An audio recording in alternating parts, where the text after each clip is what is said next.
እሷ ግን በማህፀኑ ያለውን ህፃን ለማዳን ስትል ለእርዳታ ወደ ሐኪሙ መሬት ለመሬት እየተሳበች ሄደች።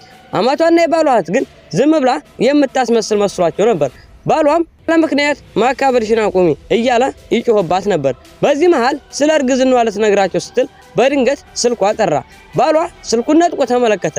ደዋው ወንድ መሆኑን ሲያይ ሌላ ግንኙነት ያላት መስሎት ስልኩን መሬት ላይ ፈረካከሰው። በዛ ቅጽበት ሴትዮዋ ሙሉ በሙሉ ተስፋ ቆረጠች። በዚህ ጨካኝ ሰውዬ ህይወት ውስጥ በመግባቷ በጥልቀት ተጸጸተች። ባሏ ግን እሷ ስለ ፍቅረኛዋ ስትል ለመፋታት ያፈረችና የተናደደች መሰለው።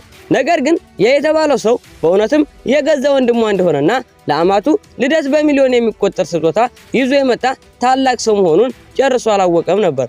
በባሏ ጨካኝ ድርጊት ሙሉ በሙሉ ያዘችውንና ተስፋ የቆረጠችው ይህች ልጅ ወንድሟ ወደ ቤቷ እንዲመልሳት በለቅሶ ተለምነዋለች።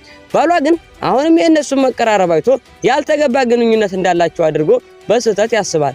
የልጅቷ ወንድም በቁጣ ዞር ብሎ ከጎን የቆመችው ውሽማ እንጂ እሷ ሚስት አይደለችም ሲል ይነግረዋል። ዋና ስራ አስፈጻሚው ይህንን ሲሰማ የሚመልሰው አጥቶ ዝምታ መረጠ። እነሱም ጥለውት ሄዱ። ነገር ግን በድንገት ባልየው የሚስቱን ውርጃ አስታውሶ የሆነውን ለማጣራት በፍጥነት ወደ ውጭ ይሮጣል። ነገር ግን የአፍቃሪ ወንድም እህቱን ይዞ እጅግ ርቆ ሄዶ ነበር። ጨካኟ አማቷ ግን ይህች ልጅ ከዚህ ሰውዬ ጋር ክደት እየፈጸመች ነው ስትል ወዲያውኑ ደመደመችባት። አልፎ ተርፎም በውሽማዋ ማህፀን ያለው ህፃን የልጇ እንደሆነ መጠራጠር ጀመረች። በዚህ መሃል ተንኮለኛዋ ውሽማ የሐሰት የሐዘን ድራማዋን ትቀጥላለች። አማቷ ግን በውሽማዋ ማህፀን ያለውን ጽንስ እንደ ብቸኛ የቤተሰቡ ወራሽ አድርጋ ታስብ ነበር። ከዚያም ውሽማ በቢሊዮነሩ የተዘጋጀ ልዩ የንግድ ግብዣ ካርድ አውጥታ ለአማቷ ታሳያለች። የባሏ እህትም እቺ ሴት የፉንግ ቤተሰብ ትልቅ የንግድ ረዳት ናት እያለች ስታቆላምጣት፣ ያችን ምስኪን ሚስት ግን እንደ እንቅፋት ይቆጥሯት ነበር። ነገር ግን የቢሊዮነሩ ልዩ የግብዣ ካርድ በእውነቱ የማን እንደነበረ ጨርሶ አላወቁም ነበር። አዎ ያ ካርድ የራሷ የሚስቱ ነበረ። እሷም ይህንን ካርድ ከጠቅማ ስለ እርግዝናዋ ለባሏ ልትነግረው አቅዳ ነበር። አሁን ግን ልጅቷ ወደ ሆስፒታል ገብታ በከባድ የሐዘን እንባ ትረጫለች። 3 ዓመት ሙሉ ቤተሰቦቿን ትታ በመሄዷ በጥልቀት ትጸጸታለች። አረጋዊ አባቷ ግን በልጁ ላይ ምንም አይነት ቅሬታ እንደሌለው ነግሮ ያቅፋታል።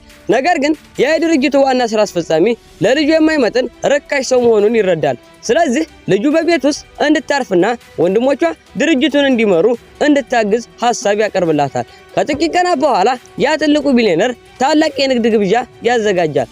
አባቷም የዚህን ግብዣ ዝግጅት ሙሉ ኃላፊነት ለገዛ ልጁ ይሰጣታል።